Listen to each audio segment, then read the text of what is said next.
What a beautiful crowd. Thank you. Thank you. Wow. That's a lot of people, Phoenix. That's a lot of people. Thank you very much. Thank you.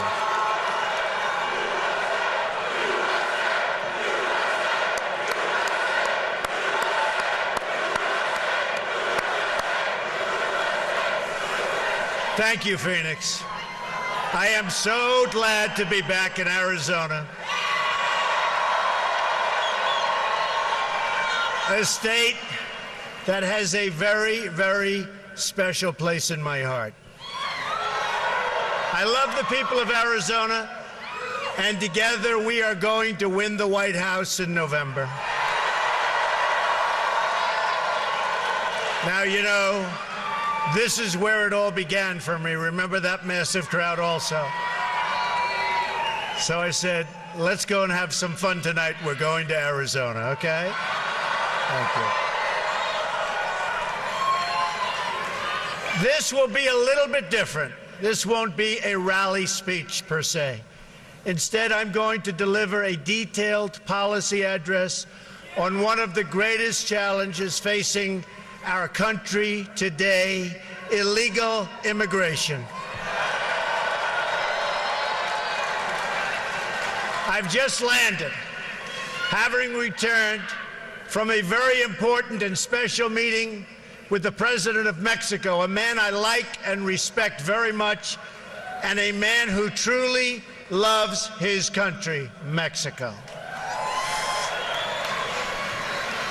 And by the way, just like I am a man who loves my country, the United States. We agreed on the importance of ending the illegal flow of drugs, cash, guns, and people across our border, and to put the cartels out of business. We also discussed the great contributions of Mexican-American citizens to our two countries, my love for the people of Mexico, and the leadership and friendship that we have between Mexico and the United States. It was a thoughtful and substantive conversation, and it will go on for a while, and in the end, we're all going to win. Both countries, we're all going to win. This is the first of what I expect will be many, many conversations, and in the Trump administration, we're going to go about creating a new relationship between our two countries, but it's going to be a fair relationship. We want fairness. But to fix our immigration system, we must change our leadership in Washington, and we must change it quickly. Sadly, there is no other way. The truth is, our immigration system is worse than anybody ever realized. But the facts aren't known because the media won't report on them. The politicians won't talk about them. And the special interests spend a lot of money trying to cover them up because they are making an absolute fortune. That's the way it is. Today, on a very complicated and very difficult subject, you will get the truth. The fundamental problem with the immigration system in our country is that it serves the needs of wealthy donors, political activists, and powerful politicians. It's all you can do. Thank you. Thank you. Let me tell you who it does not serve. It does not serve you, the American people. Doesn't serve you. When politicians talk about immigration reform, they usually mean the following: amnesty, open borders, lower wages, immigration reform should mean something else entirely. It should mean improvements to our laws and policies to make life better for American citizens.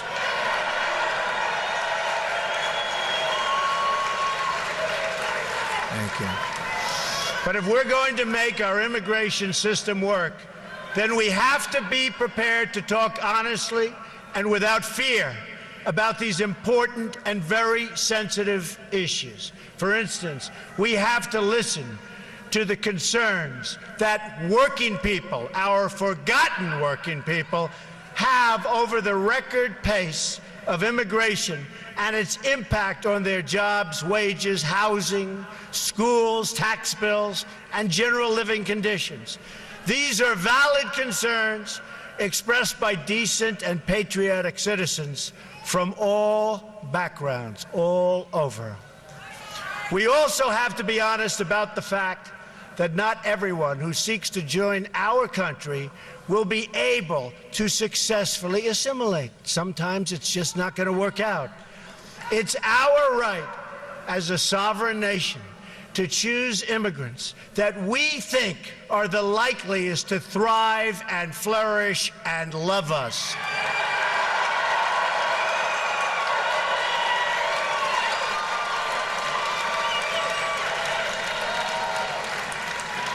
Then there is the issue of security. Countless innocent American lives have been stolen because our politicians have failed in their duty to secure our borders and enforce our laws like they have to be enforced.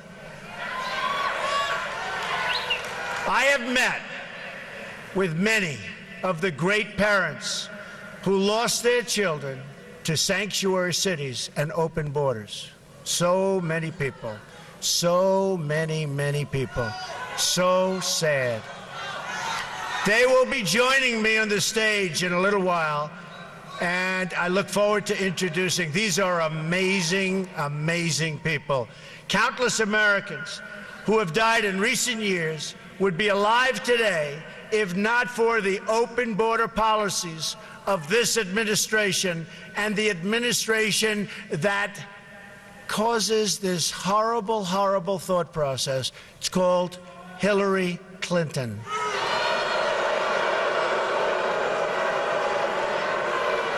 This includes incredible Americans like 21-year-old Sarah Root. The man who killed her arrived at the border, entered federal custody, and then was released into the U.S., think of it, into the U.S. community under the policies of the White House, Barack Obama, and Hillary Clinton. Weak policies. Weak and foolish policies. He was released again after the crime, and now he's out there at large. Sarah had graduated from college with a 4.0, top student in her class, one day before her death. Also among the victims of the Obama-Clinton open border policy was Grant Roenbeck, a 21-year-old convenience store clerk and a really good guy from Mesa, Arizona. A lot of you have known about Grant. He was murdered by an illegal immigrant gang member previously convicted of burglary, who had also been released from federal custody, and they knew it was going to happen again. Another victim is Kate Steinle, gunned down in the sanctuary city of San Francisco by an illegal immigrant deported 5 previous times, and they knew he was no good. Then there is the case of 90-year-old Earl Olander, who was brutally beaten and left to bleed to death in his home, 90 years old and defenseless. The perpetrators were illegal immigrants with criminal records a mile long who did not meet Obama administration standards for removal. And they knew it was going to happen. In California, a 64-year-old Air Force veteran, a great woman according to everybody that knew her, Marilyn Ferris, was sexually assaulted and beaten to death with a hammer. Her killer had been arrested on multiple occasions, but was never, ever deported, despite the fact that everybody wanted him out. A 2011 report from the Government Accountability Office found that illegal immigrants and other non-citizens in our prisons and jails together had around 25,000 homicide arrests to their names. 25,000. On top of that, illegal immigration costs our country more than $113 billion a year. And this is what we get. For the money we are going to spend on illegal immigration over the next 10 years, we could provide 1 million at-risk students with a school voucher, which so many people are wanting. While there are many illegal immigrants in our country who are good people, many, this doesn't change the fact that most illegal immigrants are lower-skilled workers with less education who compete directly against vulnerable American workers, and that these illegal workers draw much more out from the system than they can ever possibly pay back. And they're hurting a lot of our people that cannot get jobs under any circumstances. But these facts are never reported. Instead, the media and my opponent discuss one thing and only one thing: the needs of people living here illegally. In many cases, by the way, they're treated better than our vets.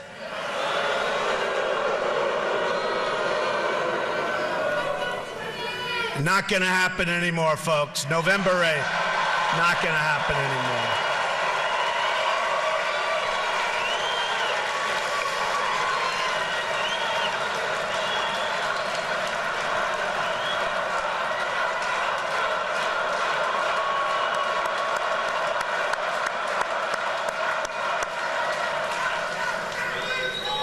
The truth is, the central issue is not the needs of the 11 million illegal immigrants, or however many there may be. And honestly, we've been hearing that number for years. It's always 11 million. Our government has no idea. It could be 3 million, it could be 30 million. They have no idea what the number is. Frankly, our government has no idea what they're doing on many, many fronts, folks. But whatever the number, that's never really been the central issue. It will never be a central issue. It doesn't matter from that standpoint. Anyone who tells you that the core issue is the needs of those living here illegally has simply spent too much time in Washington.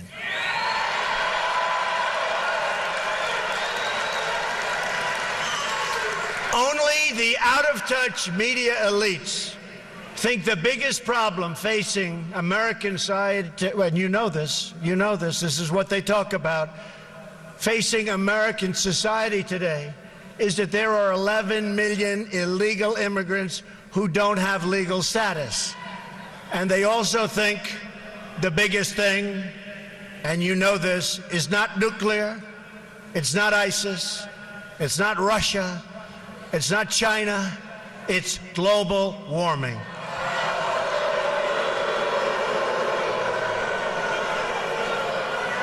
To all the politicians, donors, and special interests, hear these words from me and all of you today.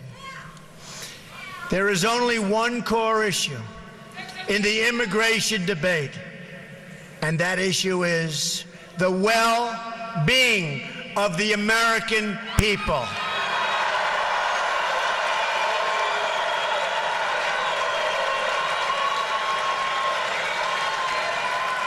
Nothing even comes a close second. Hillary Clinton, for instance, talks constantly about her fears that families will be separated. But she's not talking about the American families who have been permanently separated from their loved ones because of a preventable homicide, because of a preventable death, because of murder. No, she's only talking about families who come here in violation of the law. We will treat everyone living or residing in our country with great dignity. So important. We will be fair, just, and compassionate to all. But our greatest compassion must be for our American citizens.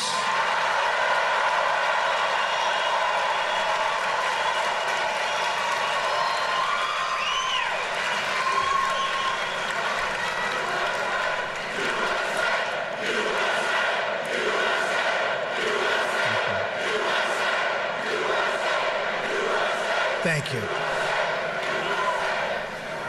President Obama and Hillary Clinton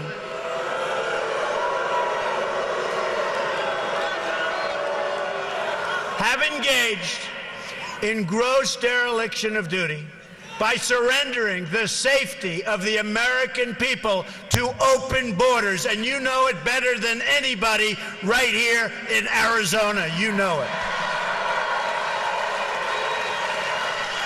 President Obama and Hillary Clinton support sanctuary cities.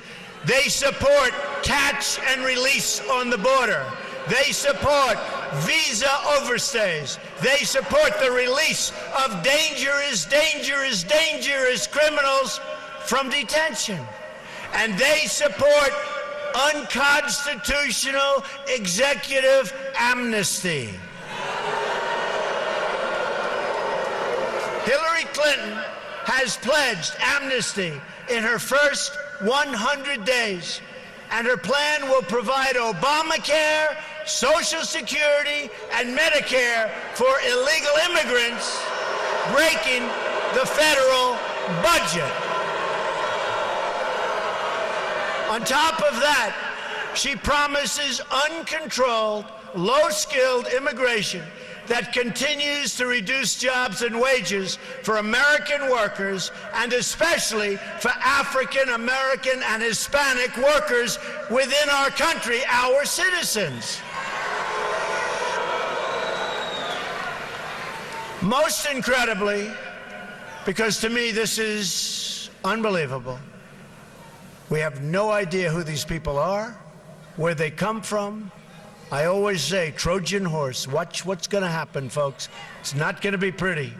This includes her plan to bring in 620,000 new refugees from Syria and that region over a short period of time.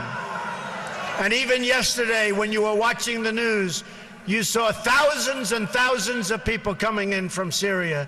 What is wrong with our politicians, our leaders, if we can call them that? What the hell are we doing?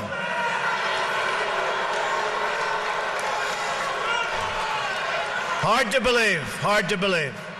Now that you've heard about Hillary Clinton's plan, about which she has not answered a single question, let me tell you about my plan. And you notice? And you notice, all the time, for weeks and weeks, they're debating my plan, debating it, talking about it. What about this? What about that? They never even mention her plan on immigration because she doesn't want to get into the quagmire. It's a tough one. She doesn't know what she's doing except open borders and let everybody come in and destroy our country, by the way. While Hillary Clinton meets only with donors and lobbyists, my plan was crafted with the input from federal immigration officers, very great people, among the top immigration experts anywhere in this country who represent workers, not corporations. Very important to us. I also worked with lawmakers who've led on this issue on behalf of American citizens for many years. And most importantly, I've met with the people directly impacted by these policies. So important. Number one, are you ready? Are you ready? We will build a great wall along the southern border.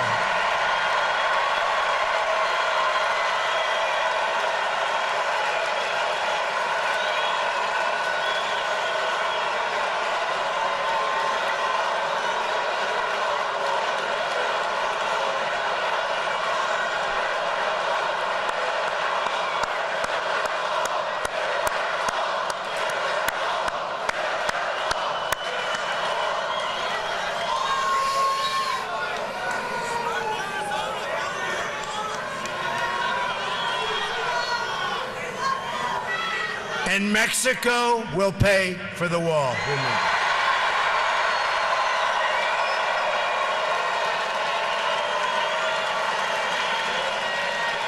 100%.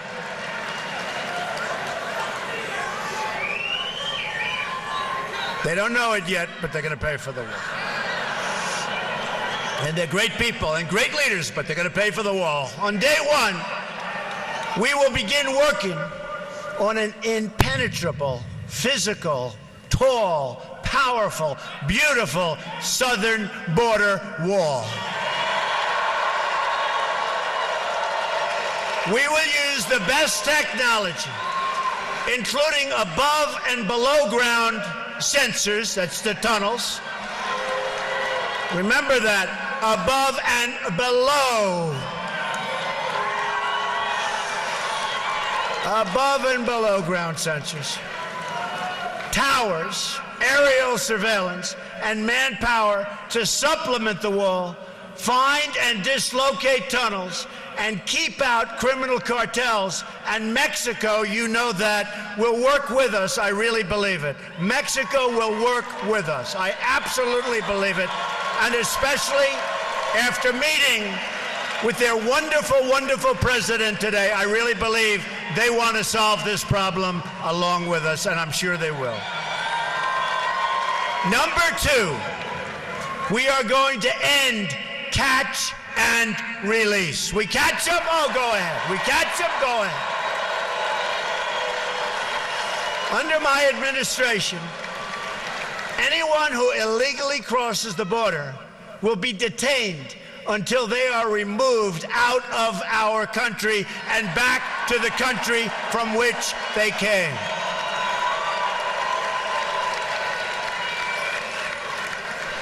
And they'll be brought great distances. We're not dropping them right across. They learned that. President Eisenhower, they'd drop them across, right across, and they'd come back and across.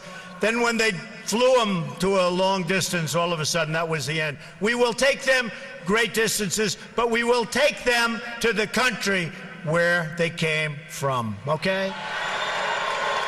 Number three, this is the one I think it's so great. It's hard to believe, people don't even talk about it. Zero tolerance for criminal aliens. Zero.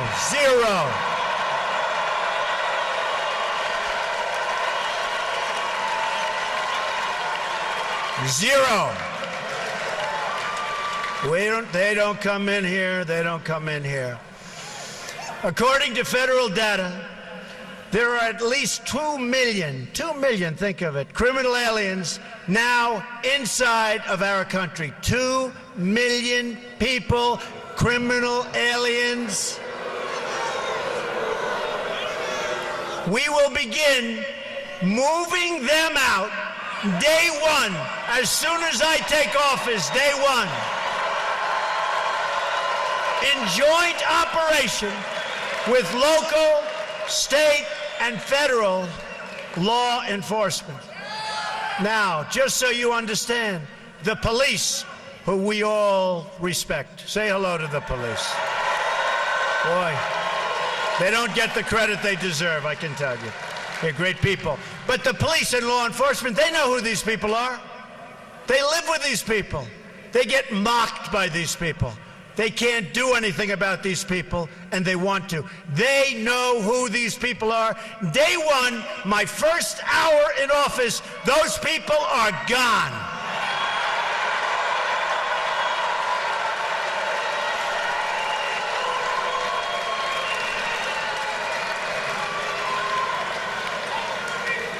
And you can call it deported if you want. The press doesn't like that term. You can call it whatever the hell you want. They're gone.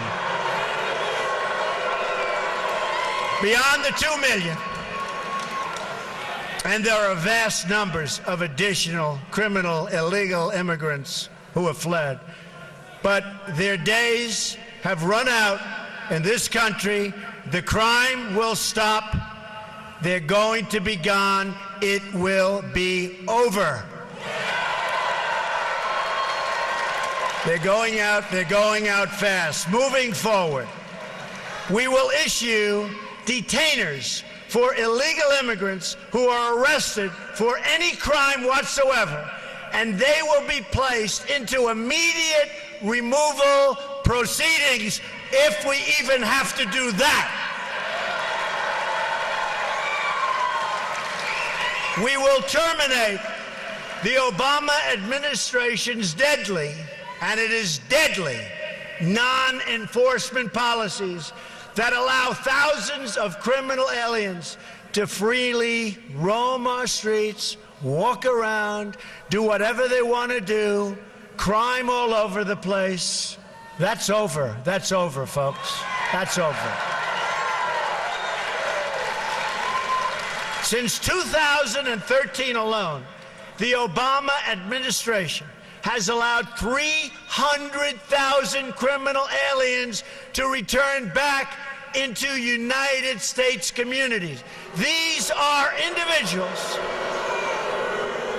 encountered or identified by ICE, but who were not detained or processed for deportation, because it wouldn't have been politically correct. My plan also includes cooperating closely with local jurisdictions to remove criminal aliens immediately. We will restore the highly successful Secure Communities program, good program. We will expand and revitalize the popular 287G partnerships, which will help to identify hundreds of thousands of deportable aliens in local jails that we don't even know about. Both of these programs have been recklessly gutted by this administration, and those were programs that worked. This is yet one more area where we are headed in a totally opposite direction. There's no common sense, there's no brain power in our administration by our leader or our leaders. None, none, none. On my first day in office, I am also going to ask Congress to pass Kate's Law, named for Kate Steinle, to ensure that criminal aliens convicted of illegal reentry receive strong, mandatory minimum sentences. Strong. And then we get them out. Another reform I'm proposing is the passage of legislation named for Detective Michael Davis and Deputy Sheriff Danny Oliver, two law enforcement officers recently killed by a previously deported illegal immigrant. The Davis-Oliver bill will enhance cooperation with state and local authorities to ensure that criminal immigrants and terrorists are swiftly, really swiftly, identified and removed. And they will go fast. Believe me, they're going to go fast. We are going to triple the number of ICE deportation officers. Within ICE, I am going to create a new special deportation task force focused on identifying and quickly removing the most dangerous criminal illegal immigrants in America who have evaded justice, just like Hillary Clinton has evaded justice, okay?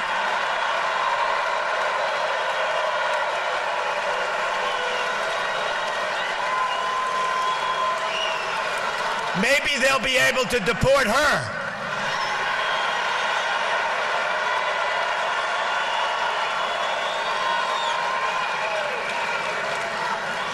The local police, who know every one of these criminals, and they know each and every one by name, by crime, where they live, they will work so fast, and our local police will be so happy that they don't have to be abused by these thugs anymore. There's no great mystery to it. They've put up with it for years. And now, finally, we will turn the tables, and law enforcement and our police will be allowed to clear up this dangerous and threatening mess. We're also going to hire 5,000 more Border Patrol agents.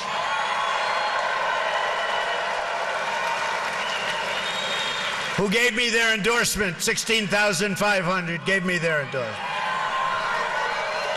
And put more of them on the border instead of behind desks, which is good. We will expand the number of Border Patrol stations significantly. I've had a chance to spend time with these incredible law enforcement officers, and I want to take a moment to thank them. What they do is incredible.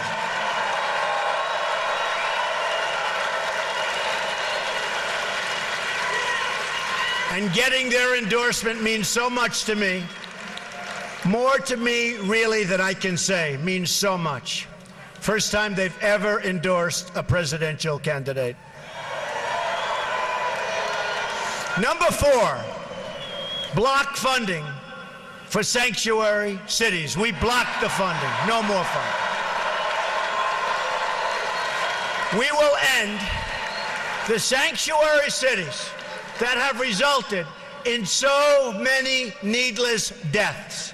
Cities that refuse to cooperate with federal authorities will not receive taxpayer dollars, and we will work with Congress to pass legislation to protect those jurisdictions that do assist federal authorities. Number 5.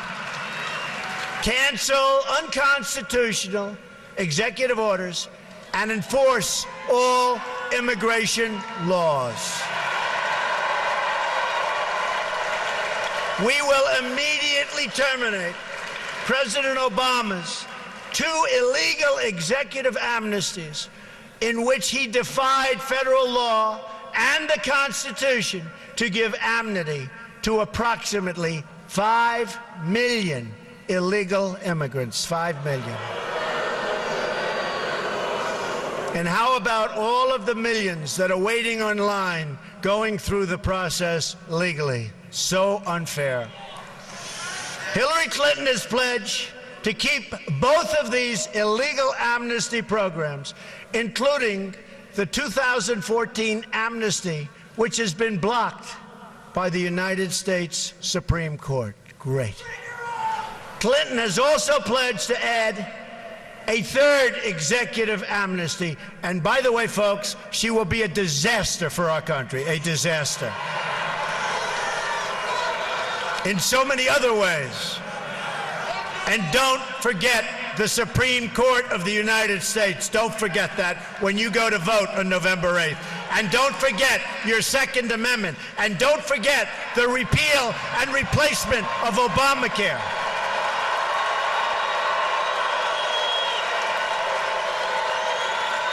And don't forget building up our depleted military. And don't forget taking care of our vets. Don't forget our vets. They have been forgotten.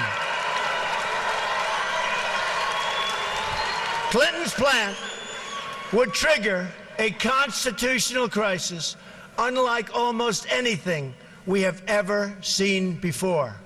In effect, she would be abolishing the lawmaking powers of Congress in order to write her own laws from the Oval Office. And you see what bad judgment she has. She has seriously bad judgment. Can you imagine? In a Trump administration, all immigration laws will be enforced. As with any law enforcement activity, we will set priorities. But unlike this administration, no one will be immune or exempt from enforcement. And ICE and Border Patrol officers will be allowed to do their jobs the way their jobs are supposed to be done.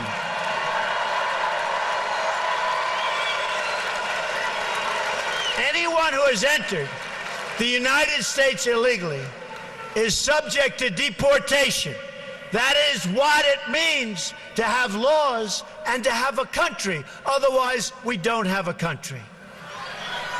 Our enforcement priorities will include removing criminals, gang members, security threats, visa overstays, public charges, that is, those relying on public welfare or straining the safety net, along with millions of recent illegal arrivals and overstays who've come here under this current corrupt administration. Number 6, we are going to suspend the issuance of visas to any place where adequate screening cannot occur. According to data provided by the Senate Subcommittee on Immigration and the National Interest, between 9/11 and the end of 2014, at least 380 foreign-born individuals were convicted in terror cases inside the United States. And even right now, the largest number of people are under investigation for exactly this that we've ever had in the history of our country. Our country is a mess. We don't even know what to look for anymore, folks. Our country has to straighten out, and we have to straighten out fast. The number is likely higher, but the administration refuses to provide this information even to Congress. As soon as I enter office, I am going to ask the Department of State, which has been brutalized by Hillary Clinton, brutalized,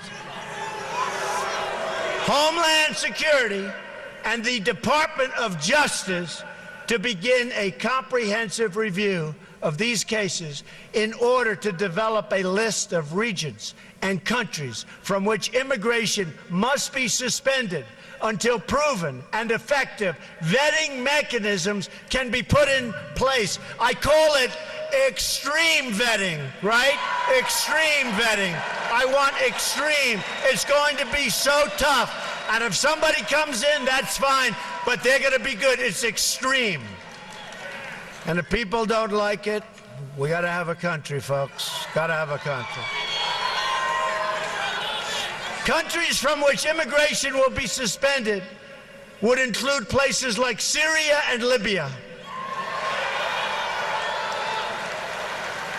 And we are going to stop the tens of thousands of people coming in from Syria. We have no idea who they are, where they come from. There's no documentation. There's no paperwork.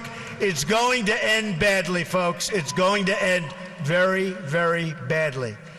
For the price of resettling one refugee in the United States, 12 could be resettled in a safe zone in their home region, which I agree with 100%. We have to build safe zones, and we'll get the money from the Gulf states. We don't want to put up the money. We owe almost $20 trillion. Double since Obama took office, our national debt.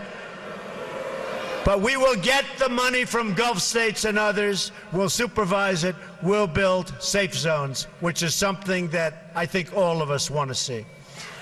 Another reform involves new screening tests for all applicants that include, and this is so important, especially if you get the right people, and we will get the right people, an ideological certification to make sure that those we are admitting to our country share our values and love our people.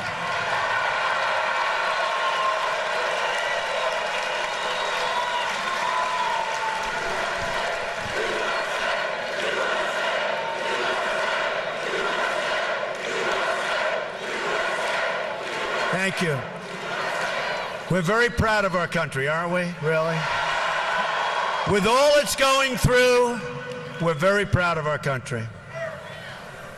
For instance, in the last 5 years, we've admitted nearly 100,000 immigrants from Iraq and Afghanistan. In these two countries, according to Pew Research, a majority of residents say that the barbaric practice of honor killings against women are often or sometimes justified. That's what they say. That's what they say. They're justified, right? And we're admitting them to our country. Applicants will be asked for their views about honor killings, about respect for women and gays and minorities, attitudes on radical Islam, which our president refuses to say, and many other topics as part of this vetting procedure.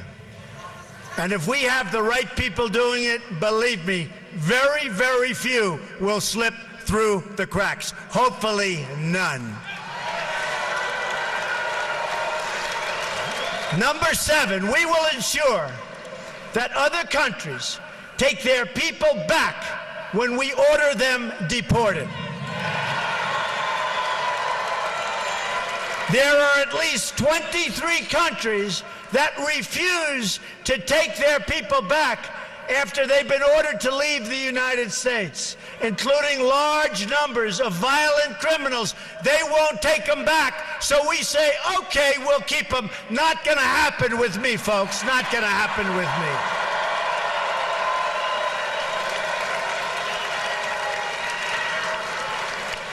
Due to a Supreme Court decision, if these violent offenders cannot be sent home, our law enforcement officers have to release them into your communities.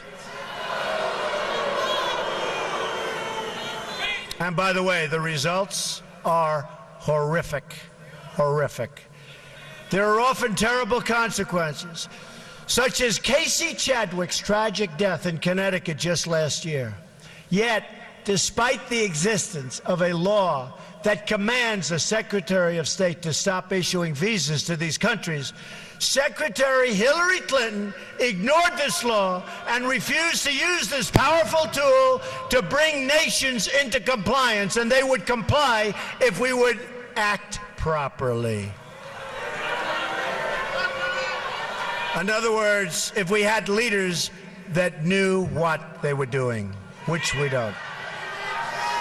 The result of her misconduct was the release of thousands and thousands of dangerous criminal aliens who should have been sent home to their countries. Instead, we have them all over the place. Probably a couple in this room, as a matter of fact. But I hope not. According to a report from the Boston Globe, from the year 2008 through 2014, nearly 13,000 criminal aliens were released back into U.S. communities because their home countries would not, under any circumstances, take them back. Hard to believe. With the power we have, hard to believe. We're like the big bully that keeps getting beat up. Do you ever see that? The big bully that keeps getting beat up. These 13,000 releases occurred on Hillary Clinton's watch. She had the power and the duty to stop it cold, and she decided she would not do it. And Arizona knows better than most exactly what I'm talking about. Those released include individuals convicted of killings, sexual assaults, and some of the most heinous crimes imaginable.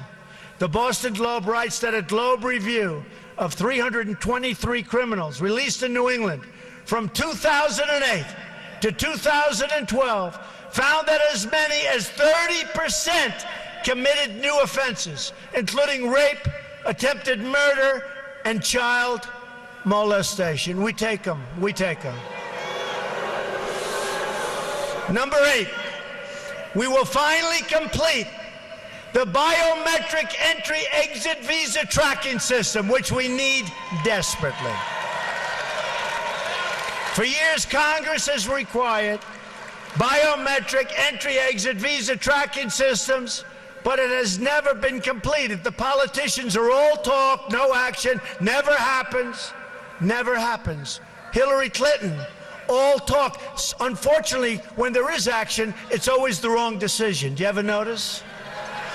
In my administration, we will ensure that this system is in place.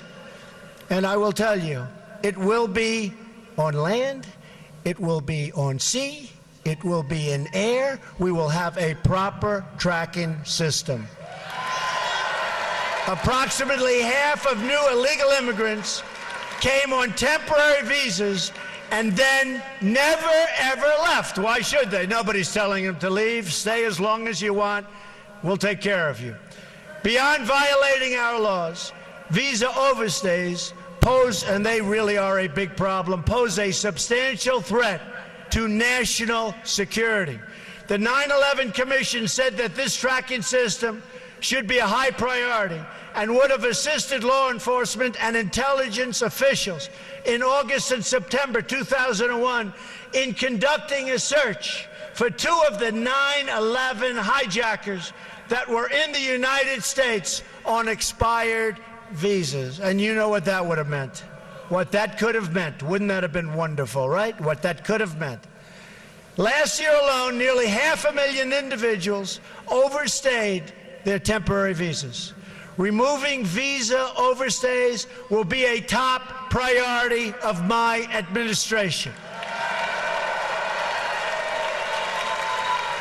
If people around the world believe they can just come on a temporary visa and never, ever leave, the Obama-Clinton policy, that's what it is, then we have a completely open border and we no longer have a country. We must send a message that visa expiration dates will be strongly enforced. Number 9, we will turn off the jobs and benefits magnet.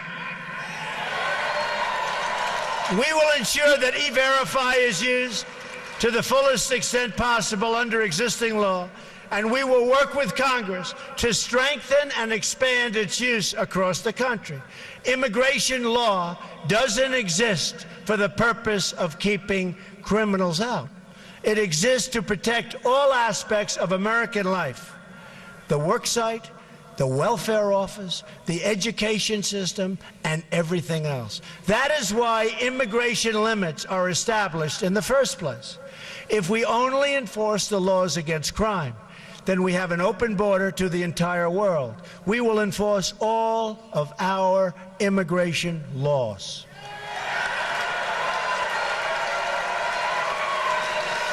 And the same goes for government benefits. The Center for Immigration Studies estimates that 62% of households headed by illegal immigrants use some form of cash or non-cash welfare programs like food stamps or housing assistance.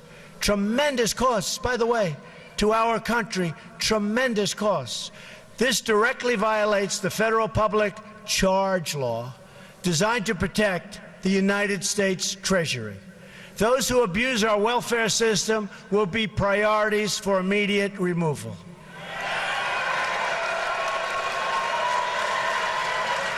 Number 10, we will reform legal immigration to serve the best interests of America and its workers, the forgotten people, workers. We're going to take care of our workers. And by the way, we're going to make great trade deals. We're going to renegotiate trade deals. We're going to bring our jobs back home. We're going to bring our jobs back home. We have the most incompetently worked trade deals ever negotiated, probably in the history of the world. And that starts with NAFTA. And now they want to go TPP, one of the great disasters. We're going to bring our jobs back home. And if companies want to leave Arizona, and if they want to leave other states, there's going to be a lot of trouble for them. It's not going to be so easy. There will be consequence. Remember that. There will be consequence. They're not going to be leaving, go to another country, make the product, sell it into the United States, and all we end up with is no taxes and total unemployment. It's not going to happen. There will be consequences. We've admitted 59 million immigrants to the United States between 1965 and 2015. Many of these arrivals have greatly enriched our country, so true. But we now have an obligation to them and to their children to control future immigration, as we have following, if you think, previous immigration waves. We've had some big waves. And tremendously positive things have happened. Incredible things have happened. To ensure assimilation, we want to ensure that it works. Assimilation, an important word. Integration and upward mobility.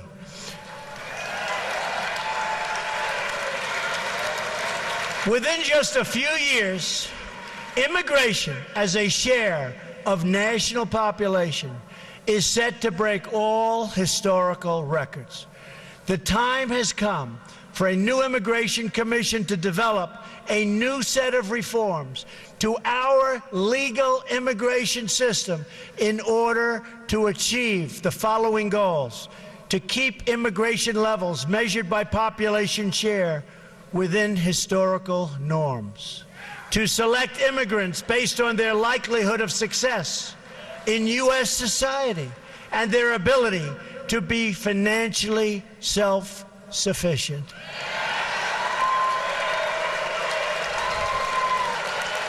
We take anybody. Come on in, anybody. Just come on in.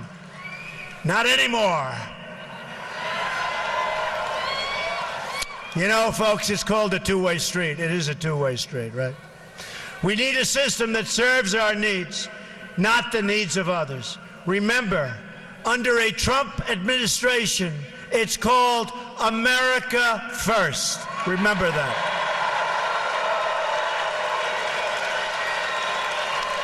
To choose immigrants based on merit, skill, and proficiency. Doesn't that sound nice? And to establish new immigration controls, to boost wages, and to ensure that open jobs are offered to American workers first, and that, in particular, African American and Latino workers who are being shut out in this process so unfairly.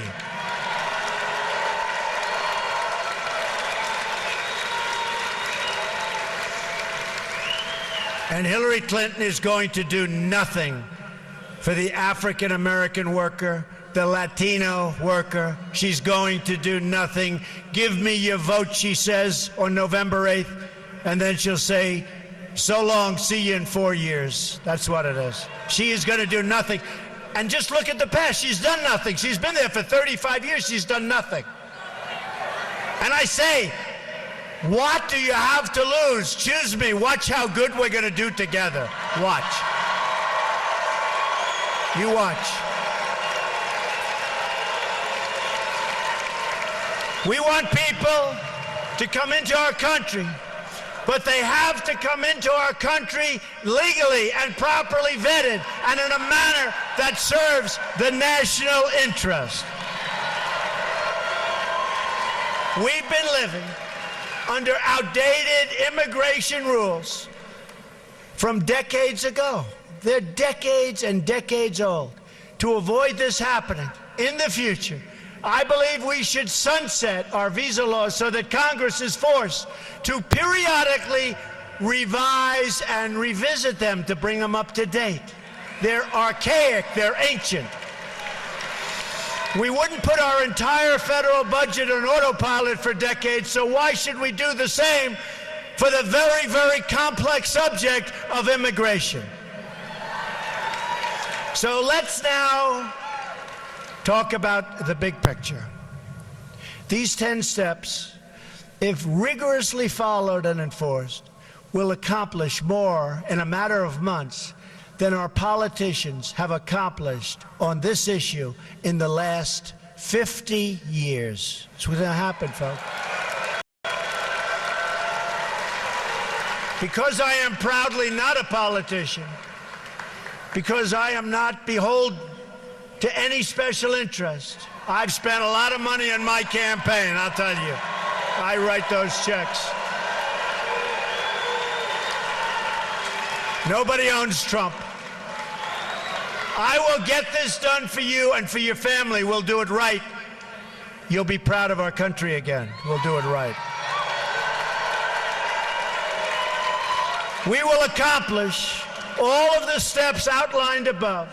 And when we do, peace and law and justice and prosperity will prevail. Crime will go down. Border crossings will plummet. Gangs will disappear, and the gangs are all over the place. And welfare use will decrease. We will have a peace dividend to spend on rebuilding America, beginning with our American inner cities. We're going to rebuild them for once and for all. For those here illegally today who are seeking legal status, they will have one route and one route only: to return home and apply for re-entry like everybody else under the rules of the new legal immigration system that I have outlined above. Those who have left to seek entry, thank you.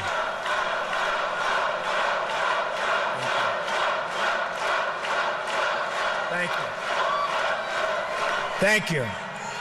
Those who have left to seek entry under this new system, and it will be an efficient system, will not be awarded surplus visas, but will have to apply for entry under the immigration caps or limits that will be established in the future.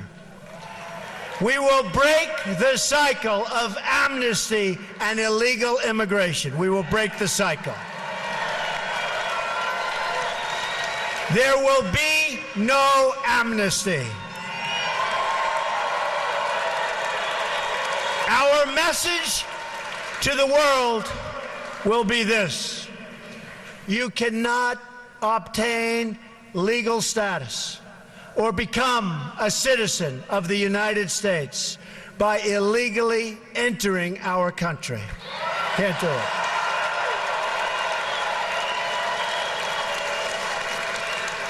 This declaration alone will help stop the crisis of illegal crossings and illegal overstays, very importantly. People will know that you can't just smuggle in, hunker down, and wait to be legalized. Not going to work that way. Those days are over.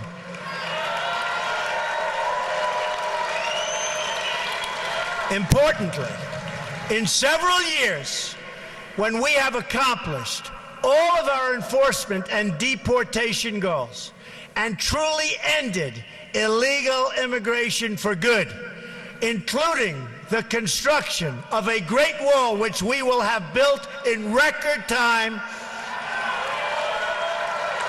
and at a reasonable cost, which you never hear from the government, and the establishment of our new lawful immigration system, then and only then will we be in a position to consider the appropriate disposition of those individuals who remain. That discussion can take place only in an atmosphere in which illegal immigration is a memory of the past, no longer with us, allowing us to weigh the different options available based on the new circumstances at the time.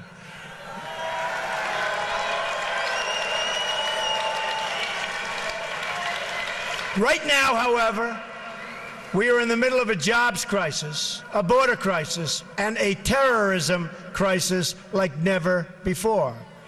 All energies of the federal government and the legislative process must now be focused on immigration security.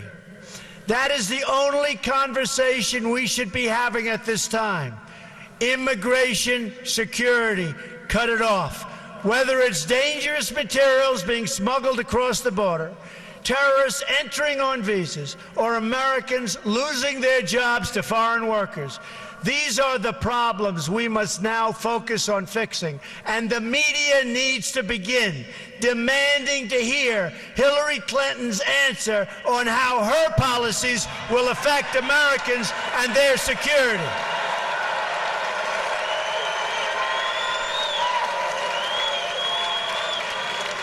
These are matters of life and death for our country and its people, and we deserve answers from Hillary Clinton. And you notice she doesn't answer. She didn't go to Louisiana. She didn't go to Mexico. She was invited. She doesn't have the strength or the stamina to make America great again, believe me.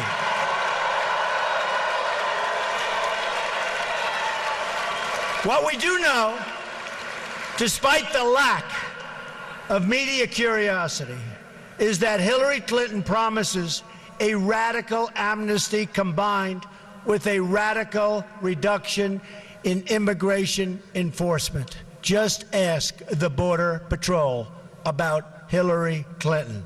You won't like what you're hearing. The result will be millions more illegal immigrants, thousands of more violent, horrible crimes, and total chaos and lawlessness. That's what's going to happen as sure as you're standing there.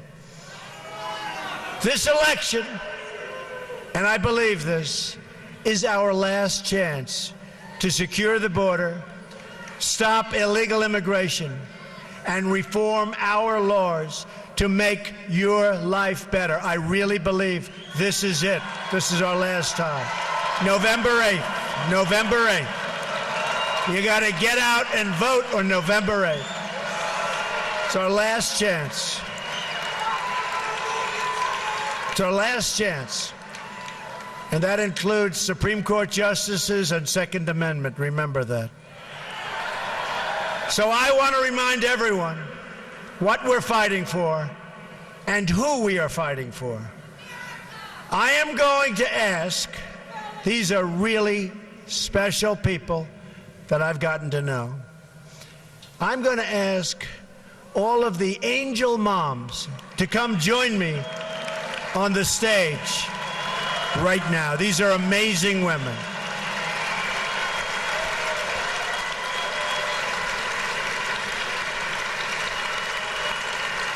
These are amazing people.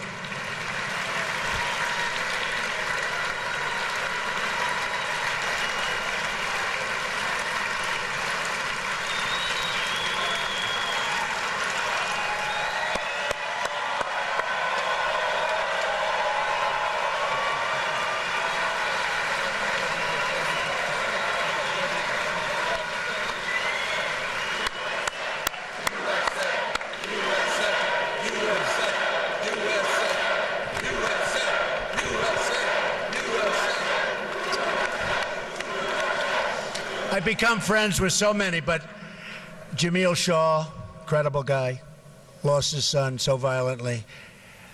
Say just a few words about your child. My son, Ronald Da Silva, was murdered April 27, 2002 by an illegal alien who had been previously deported. And what makes me so outrageous is that we came here legally. Thank you, Mr. Trump. I totally support you. You have my vote. Thank you. Thank you. Thank you. God bless you. You know what? Name your child and come right by. Go ahead. Laura Wilkerson, and my son was Joshua Wilkerson. He was murdered by an illegal in 2010, and I personally support Mr. Trump for our next president. My name is Ruth Johnston Martin. My husband was shot by an illegal alien. He fought the good fight, but he took his last breath in 2002, and I support this man who is going to change this country for the better. God bless you.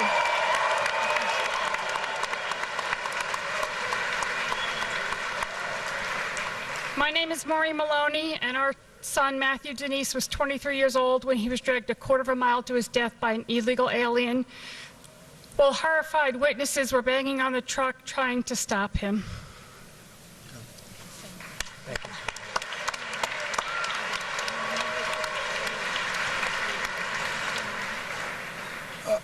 Our son Matthew Denise, if Donald Trump were president in 2011, our son Matthew Denise and other Americans would be alive today.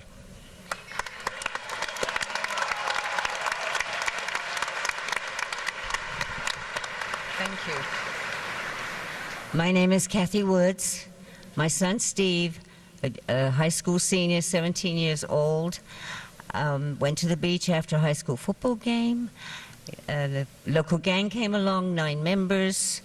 The cars were battered to like war in Beirut. And all I can say is they murdered him. And if Mr. Trump had been in office then, the border would have been secure and our children would not be dead today.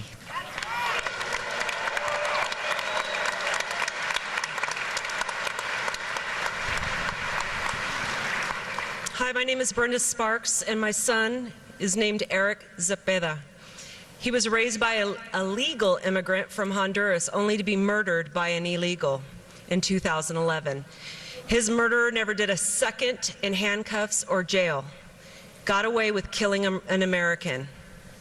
So I'm voting for Trump. And by the way, so is my mother.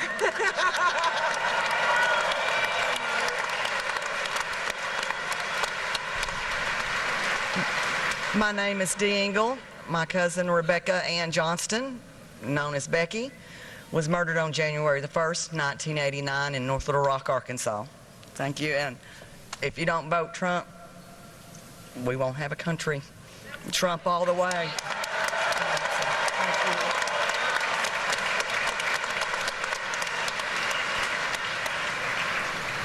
I'm Shannon Estes, and my daughter Shaylee Estes, 22 years old, was murdered here in Phoenix last July 24th by a Russian who overstayed his visa. And vote Trump.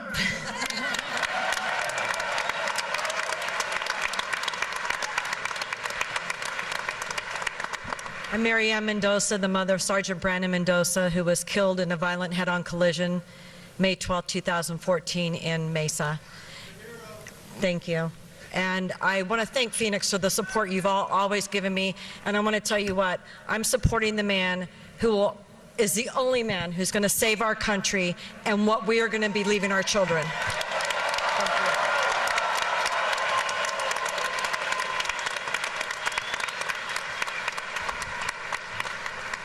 I'm Steve Ronnebeck, father of Grant Ronnebeck, 21 years old, killed January 22nd, 2015 by an illegal immigrant who shot him in the face.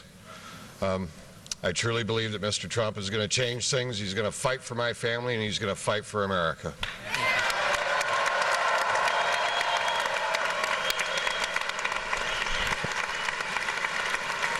These are amazing people.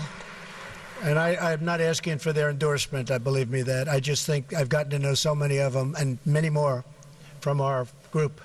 But they are incredible people, and what they're going through is incredible, and there's just no reason for it. So let's give them a really tremendous hand.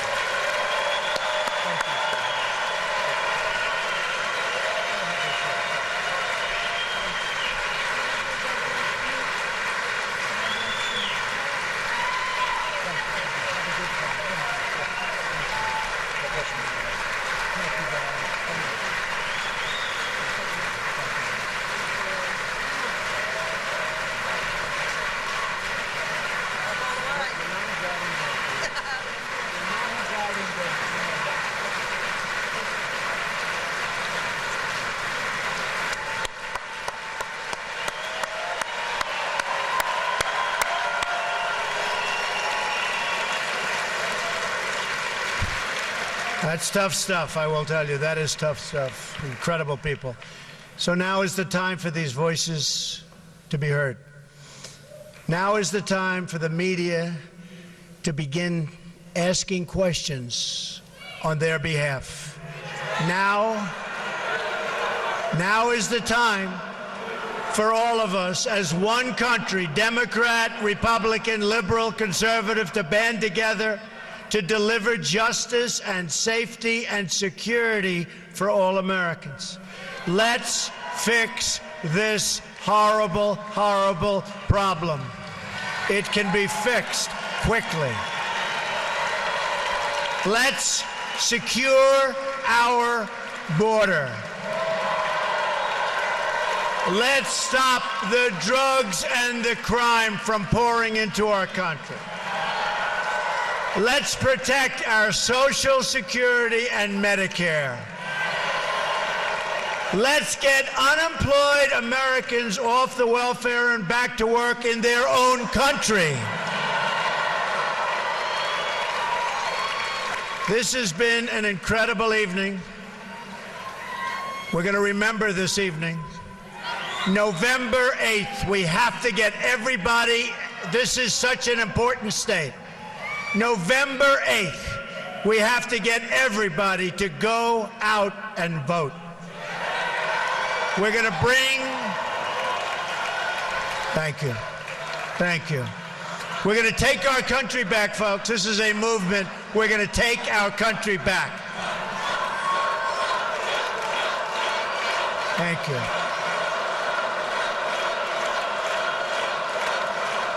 Thank you. This is an incredible movement. The world is talking about it. The world is talking about it. And by the way, if you haven't been looking at what's been happening at the polls over the last 3 or 4 days, I think you should start looking. You should start looking.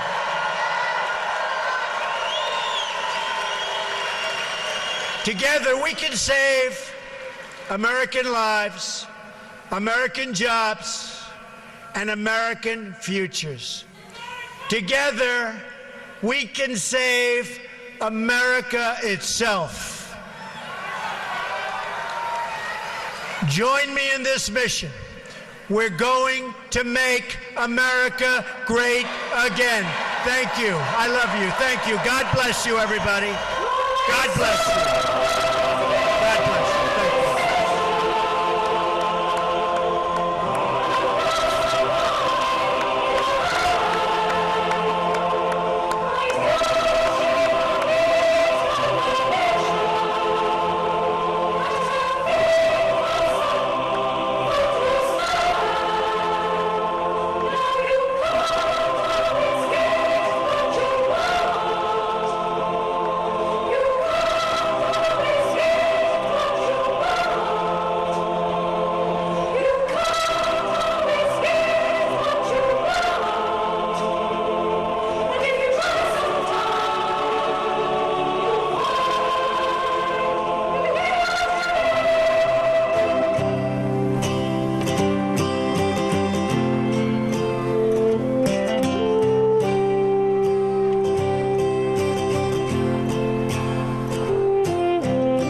you.